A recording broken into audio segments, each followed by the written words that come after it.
It's the Real Estate Podcast, brought to you by ANZ Home Loans for financial well-beings. The house was also on an episode of Grand Designs, so got quite a bit more interest after that as well. And then on Sunday we had Sustainable House Day, and there was quite a big turnout for each session there. So I'm definitely seeing that people are interested in being sustainable. And that is Laura Ryan, as we welcome you back to the Real Estate Breakfast right around Australia 7 days a week, talking your property news and information from Tamworth to Bendigo, and streaming on multiple platforms, including Spotify this morning on our Monday, the 12th of May. Weekend always goes by too fast. I hope that if you were at one of the auctions, you were successful this weekend. Now, I've got to sort of go back to a story that Domain had a few days ago about never be told that you can't do something if you have the determination to do it anyway. Now, the story goes like this. Tucked away in Sydney's inner west, one woman's bold vision has redefined what's possible in urban sustainability. Her name is Laura. With no formal background in design, she set out to build an off-grid property that challenged the conventions and embraced innovation. What began as a very modest cottage evolved into a self-sufficient property built by passion and persistence right in the heart of Newtown. So let's catch up with Laura Ryan in Sydney this morning. And good morning, Laura. Welcome into the Real Estate Breakfast. It sounds like you've been on a little bit of a journey. Just a bit. Yeah, it took me 8 years. Thanks for having me on, by the way. I've definitely only got myself to blame. I knew that it was going to be difficult. Well, it sounds like you're up for the challenge. A lot of determination with this one. When you decided to turn a tiny old workers' cottage in Sydney's Newtown into a fully off-grid home, almost as I understand it, every tradie that you spoke to said, oh, you're dreaming. Almost sounds like the castle. So talk to that and the fact that you did finally find a builder and an architect.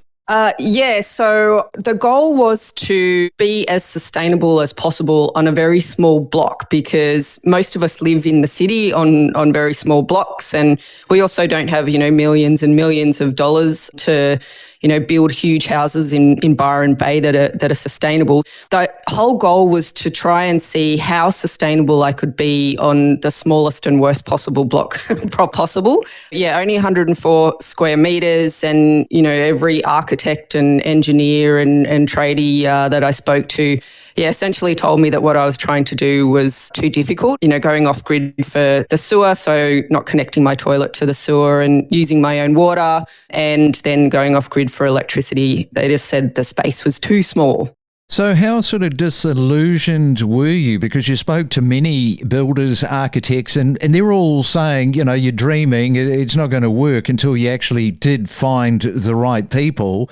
You must have been sort of second guessing yourself, thinking, well, hang on, maybe I can't do this. Maybe I am dreaming. Yeah, I guess halfway through the project, I just wasn't getting anywhere with the water harvesting and water recycling solution. And that was definitely a very low point for me. And I was starting to think if I was a special kind of idiot for continuing to pursue this project. But I also know that, people told me I couldn't do things when it came to my employment and other projects that I'd worked on that weren't in the building industry. And so I just kept pushing and persisting. And I'm really glad that I did, because I'm quite proud of the outcome now. It's a really good story because people will be doing this right now in one way or another. They will be told, well, you can't do that. That sort of property is not going to work on that available plot size. It's just too small, it's too tiny, etc., etc. But you say what to these people? maybe talk to me because I can then point them in the right direction of the right people, because that's key to this kind of project. You need to find the people that are qualified, but also who will say to you, well, I'm not quite sure, but I'll give it a go. And, I respect your vision and your goals here, rather than just an outright no. So you want the people that will hustle with you. You want them to push and see where you can get to. So how does somebody get in touch with you? So you can go to my website. So just look for theimpossiblehouse.com, or you can get me on Instagram. So just look for the Impossible House tag there as well. So just come back to that, the Impossible House. So you did this project and then you set up a website, and you're talking about exactly what you went through. Yeah, because I want other people to consider doing this as well. So there's all the off-grid aspect, but also I wanted to be as sustainable as possible with all of the other materials as well. So sourcing suppliers and doing all of the research on their green credentials, it takes a really long time. And if I want other people to copy this, then I need to make it easy for them. So to make it easy for them, I need to document it. Yeah, that's the reason for the website. So have you got the suppliers that you can pass on? So if somebody's in a similar situation, they go to your website, they start talking to you, you've got suppliers that you can recommend and say, well, this is who I used. These people said, yes, it can be done. And is it a little bit of a one-stop shop? Yeah, that's what I'm hoping. So, the builder, the architect, the engineer that helped with water recycling and harvesting solution, and the plumbers, all the suppliers for the cabinetry and the wallpaper and furniture, and, almost everything's up there if you want to have a look for it. And if I haven't got it up there yet, it'll be up there at some stage. And if it's not up there, then just ask me and I'll tell you who I've used. Is this kind of turned into a sort of a part-time job for you, or is this your main job now? No, I still have a full-time job which uses most of my time. But on the weekends, this is full-time work for me. So how much interest have you sort of discovered as a result of this story from Domain? Yeah, quite a bit. The house was also on an episode of Grand Designs, so got quite a bit more interest after that as well. And then on Sunday we had Sustainable House Day, and there was quite a big turnout for each session there. So I'm definitely seeing that people are interested in being sustainable, and the feedback that I get is often, it's very difficult to know where to start and to know when, somebody's not greenwashing, and, I definitely want to help with that. I can hear builders, architects, these sorts of people listening to the podcast this morning thinking, hang on, I've got to get in touch with Laura. So it's anything to do with building on a sustainable level, everything, all those moving parts, you'd be interested in hearing from people. Oh, absolutely. And also there's, some platforms that are popping up now, which I wish had have been around when I'd started, are starting to collate suppliers and vendors that are sustainable. But yeah, definitely get in touch with me and tell me about your green credentials, and maybe I can give you a shout out. Now, question here, all these builders, all these architects that said, you're dreaming, Laura, you'll never get it done. You got the thing done, you're on television. Have any of them come back saying, oh, I slightly got that wrong? No, they haven't. That's interesting. Yeah, I hadn't thought about that. Hey, they would have heard about it and they would have thought, I have definitely made a boo-boo. Now, tell us a little bit about Cindy. Oh, yeah, Cindy helps me make friends. So everyone wants to come over and meet Cindy and use the toilet. So little kids are particularly interested in it. So the way that it works is you put a paper liner in the toilet, and then you go to the toilet, and then you push the flush button, which is not really a flush, and then a trapdoor opens up, and then the contents fall into a chamber at the bottom of the toilet, and then it incinerates at a very high temperature. And that's the same if it's a number 1 or a number 2. Yeah, so just to clarify that, Cindy is a toilet, not a person. Yeah, I probably didn't make that clear.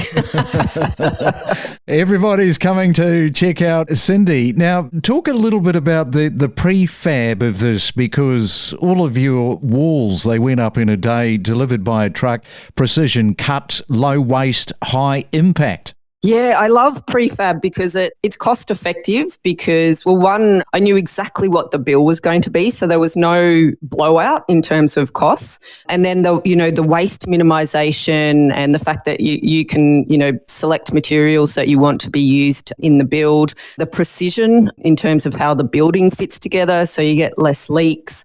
And then the speed with which it went up was amazing. It went up in less than a day. It was very strange to see my house arrive on the back of a truck. I was kind of like, is that it? And then it went up and I was like, wow, that's pretty impressive. And also, there's 5 massive water tanks under the house, solar panels, of course, on the roof. And then there's the airflow design. This is interesting because it makes air conditioning redundant. Yeah, so Paul's used solar passive principles in the house, which means I've got no heating or cooling. I just have fans to use in summer. He's done things like accommodated for the deciduous trees that are planted around the house, which means that during summer, the leaves there protect the house and block out all of the sunlight, and then they lose their leaves in winter, and then the house gets all the nice sunlight to warm it up during winter. And then other solar passive principles like high windows that help you lose hot air during summer. And then the water tanks, there's 5 2,000 litre polyethylene tanks under the house, and that provides all of my drinking water. But I also have a grey water collection tank and a then a treated water tank after it's gone through something called the Aqua Claris, which is a grey water treatment system. And then I use that water back into my washing machine and on my garden and also on my green wall. And the water that comes out of my shower and my basin and the washing machine goes through that grey water recycling process. And I get to use, 50 to 60% of my water again, which is a huge water saving. And then also because I have this incinerating toilet, I'm not using water there either. And that toilet's not connected to the sewer. So my waste isn't, going out to sea where it's sometimes goes. Now, of course, you're probably wondering how much Laura paid for the property, for the block, for the cottage, and how much it cost her to do all of these renovations. We are going to find out that tomorrow morning. So that's a real little teaser for people, but you'll be back in the morning. Until then, thanks for coming on to the Real Estate Podcast. Appreciate it. Thank you. Remember to follow us on any of the podcast platforms so you never miss a real estate podcast. You can follow us on Apple, Spotify and Amazon. Know your property with us. Our unit market is starting to turn over again. We're not quite at that point where the sales prices can align to new construction, so we think there's probably some more run to go in that unit market as well, because there's not that new supply coming. We don't have tower cranes in the sky with lots of new development going on. For the real estate market, though, we don't expect too much of an impact, just because you have the massive tailwind of economic uncertainty increasing the likelihood of lower interest rates. And at the end of the day, that's one of the most powerful short-term influences on the property market. We're still finding that there's also an increased interest in new builds, which of course creates a bit of a spike in prices. There's still limited land available on the Gold Coast. So the Office of Fair Trading in New South Wales, they would like a high-profile scalp, because once you start coming out and saying, look, these are significant penalties for breaking the law in this way, then they're hoping that there'll be a bit of a trickle down, I guess. If someone's not able to do that in a larger city like Sydney, it's definitely worth exploring the option of maybe moving out a little bit further where you can purchase a property. There's lots of good jobs around Orange, and it's a really wide variety of employment opportunities. We connect you to the best real estate information across Australia. The Real Estate Podcast.